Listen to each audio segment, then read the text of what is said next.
maritime security arrangements and the balance of power in the Middle East.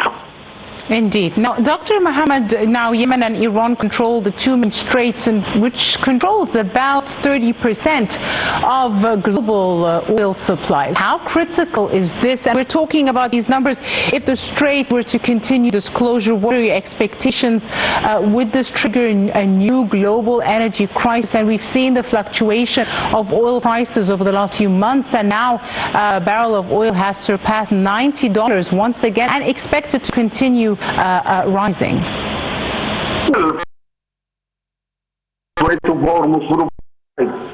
From symmetric leverage, Iran doesn't need to dominate the entire global energy market through national.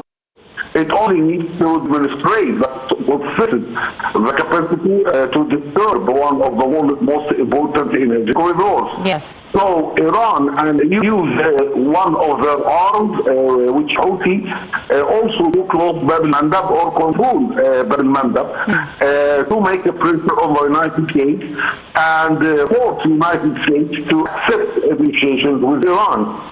This creates what can be described as a strategic asymmetry. A regional actor can impose costs on much larger economic by creating a narrow point within the global supply chain. The objective is therefore not necessity to maintain or permanent closure. The objective may be to convince the international community that the cost of continuing the confrontation is higher than the cost of reaching a political settlement with France. This is a classic example for economic curtain through geopolitical interests. If we move to the United States, for Washington reopening Hormuz and Bab al-Mandab becoming inseparable from the border confrontation with Iran, the United States faces a difficult strategic dilemma. On one hand, Washington cannot easily accept the emergence of a precedent in which Iran can effectively respect one of the world's most important maritime energy routes. Yes. On the other hand, military escalation carries a danger of transforming a applied confrontation into a much further regional conflict. The American challenges, therefore, have three layers: military, protect maritime navigation, and prevent attacks on a commercial vessels. Economic, prevent the disruption of energy supply from generating an uncontrolled inflationary shock. And diplomatic create a framework in which Iran can reopen the strait without appearing to have surrendered to American pressure. Yes. The third element may ultimately prove the most difficult. Which is that they must not appear to have surrendered to the demands of the United States. Right. Yes. Let's move a bit to other maritime routes as well and the disruptions that are happening there. If we move to Bab al-Mandab, for example, why is this narrow waterway considered one of the most important waterways? What would be the consequences as well for global trade if commercial vessels could no longer safely navigate as a result of disruptions in this waterway as well? Well, we know that there is a conflict between the Kingdom of Saudi Arabia and the Houthi now. So Houthi use a card of Bab al-Mandab to force all the world to stop Saudi Arabia to attack Houthi and prevent any strike from Houthi from Saudi Arabia to the airport of Sana'a.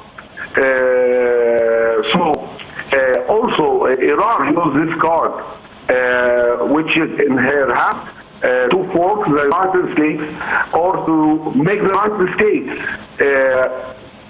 concentrate not only on Hormuz, but also concentrate on Bab al-Mandab. The Bab al-Mandab Strait is no longer merely a regional maritime passage. it has become one of the most conspicuous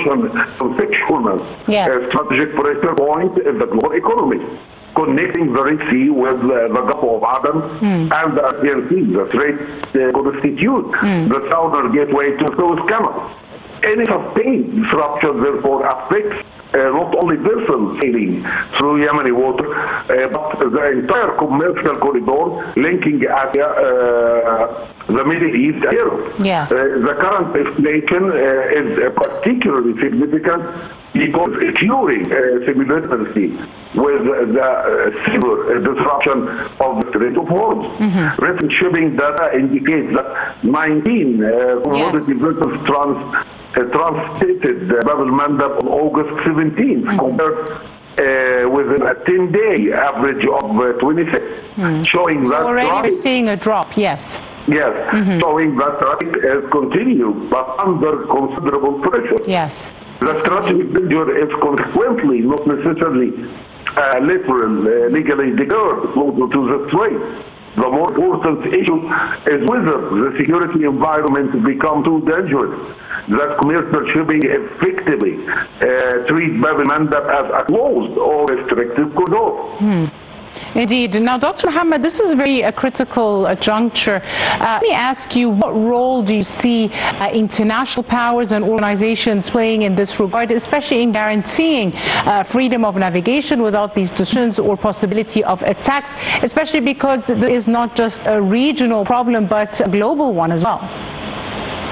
Well, to be more frankly, the international organizations can't do anything. This thing is related to the United States and Iran only. We saw what's happening from the International Security Council and how many decisions didn't happen in real.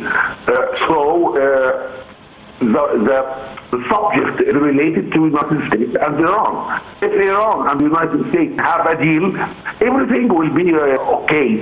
The maritime in Hormuz, the maritime in Mandab, everything will be good. But still, there is a struggle between the United States and Iran. It will be fair to transmit from Bab el-Mandab or